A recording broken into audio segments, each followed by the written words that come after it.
Morning, everybody. Welcome to Unity Temple in the Plaza, a place where diversity is praised and peace and harmony are the rewards. I'm happy to be here today, and thank you. And now that I got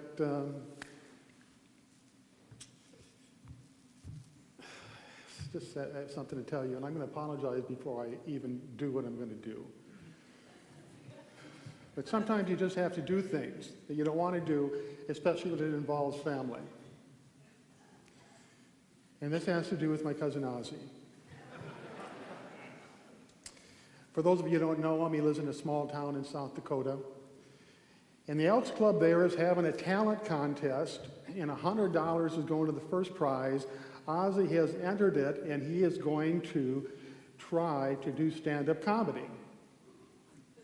So he called me and asked if I would do a few of his jokes to see if you thought they were funny.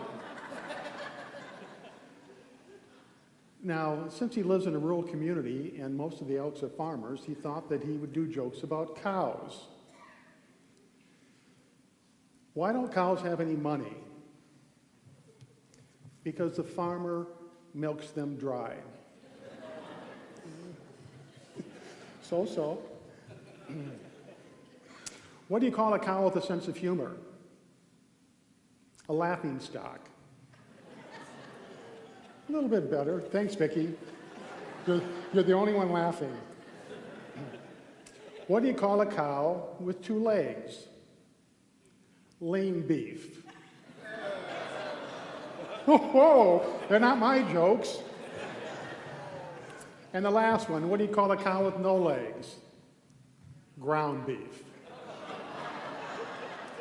Okay, enough of that silliness. I am sorry to have to put you through that. But he did say that he would set up our streaming at Lars's Tavern on Sunday morning, so there's an even trade-off. This is Palm Sunday.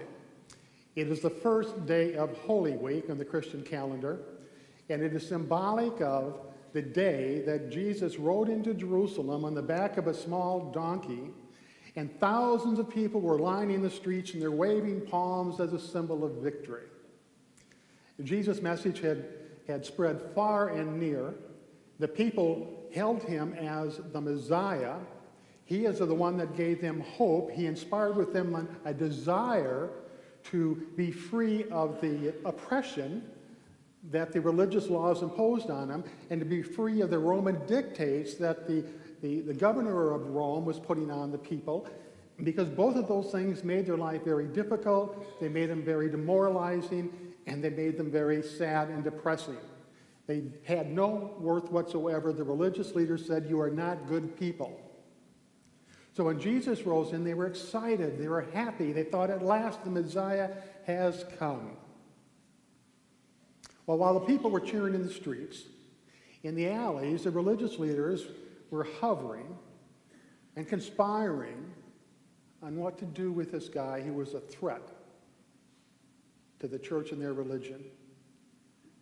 They knew something had to be done, and they were afraid that he would start a rebellion against the church, that they would lose their positions, that they would lose their power, and they'd lose their very affluent lifestyle. Well, the religious leaders didn't want to do anything that day because the masses had such a fervor going on that they waited. And the following Thursday, they all reconvened and they got together and they came to the decision that they were going to go to Pontius Pilate, have Jesus arrested, and have him crucified by the end of the next day. And they did exactly that. Now, this came as no surprise to Jesus. He knew exactly what was going to happen. He had predicted his own death 3 times. His disciples had warned him not to go to Jerusalem because the same people are there that ran you out of town a week ago in a different place. They warned him to stay safe. So the question is, why did he go? Well, the answer to that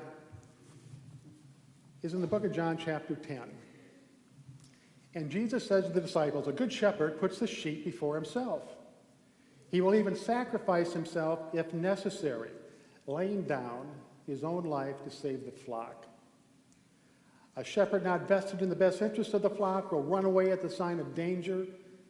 And he goes on to say, I have been chosen to bring truth to this world, and I will freely lay down my life to fulfill this mission. So he pretty much knew that it was over for him. He knew also that if he abandoned his mission, if he did run away, it was doomed. So the Romans put him in a courtyard all by himself. He was totally isolated. And crowds had gathered outside the gates of the courtyard. But they didn't have the same attitude that the people had the day he rode into Jerusalem. These people were screaming and hollering and shouting for him to be crucified. Crucify him, they said. And as Jesus looked out at that crowd, all alone in the courtyard, with his ministry coming to an abrupt halt, what do you think he was thinking? If you were him, what would you be thinking? If it was me, I would be thinking, where's everybody that loved me?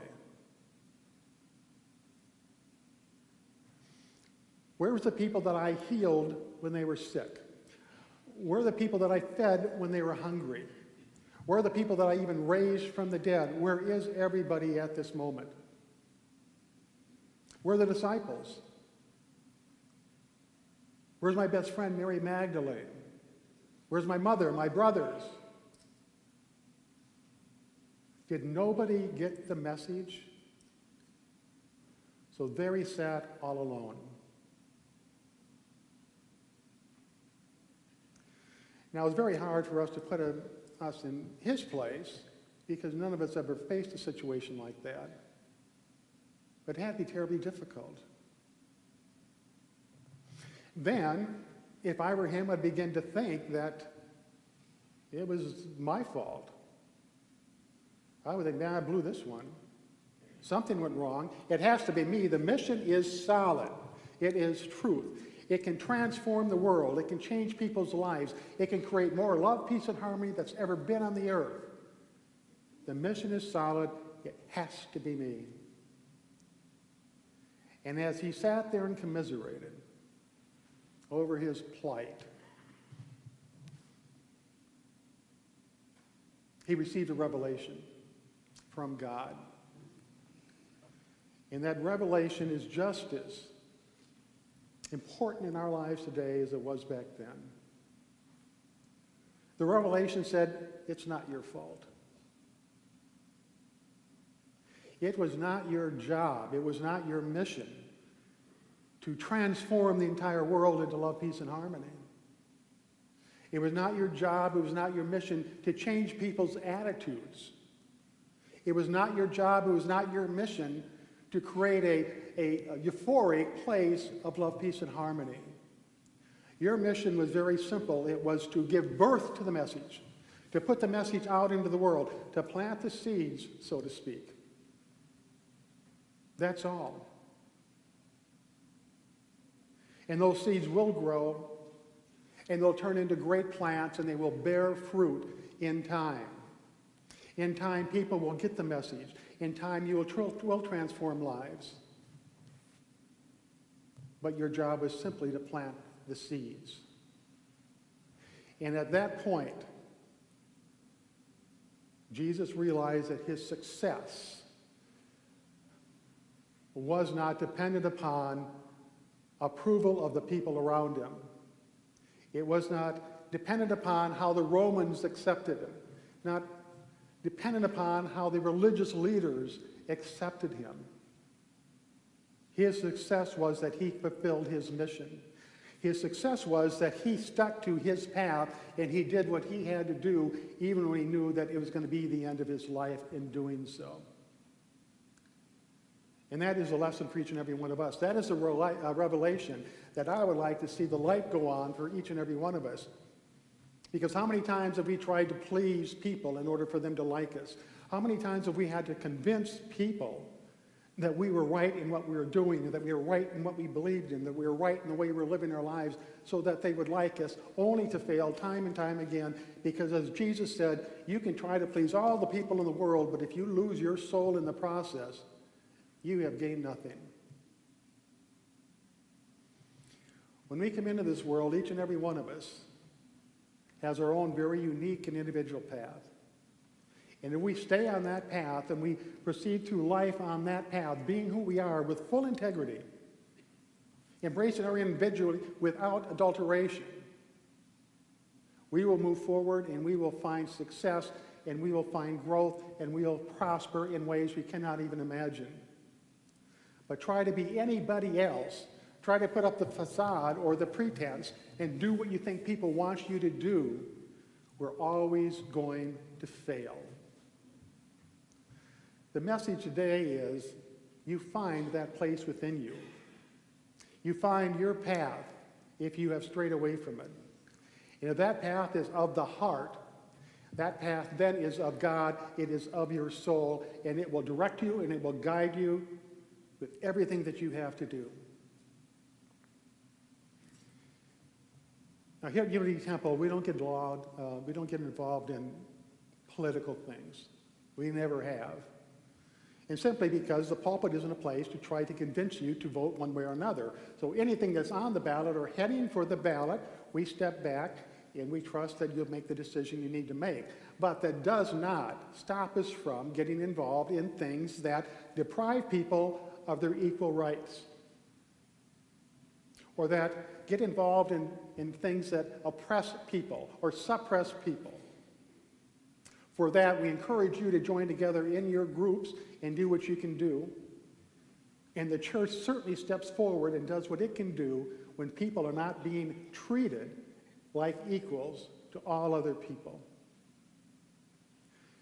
Now, regardless of what the event was yesterday, regardless of what the situation was, in regards to the marches all over the country, I'm not here to say one way or the other how you should think about that. But I am inspired by what took place. I am inspired by the young people, 12, 13, 14, 15-year-olds, one 9-year-old, the millions of people all over the country that gathered together in a very peaceful way. And I don't want to call it a demonstration. I don't want to call it a protest. I just want to call it voicing what they believe to be the truth. And they did it in a marvelous way. If you haven't watched some of the clips of the kids that were speaking, it'll bring tears to your eyes. It'll make your heart melt. I believe a giant shift in consciousness took place and will continue to take place in regards to the future generations. I have tremendous confidence in them. And they did it with such class and such style. You are being called on to do exactly that same thing with your life. You march your path. You speak your truth.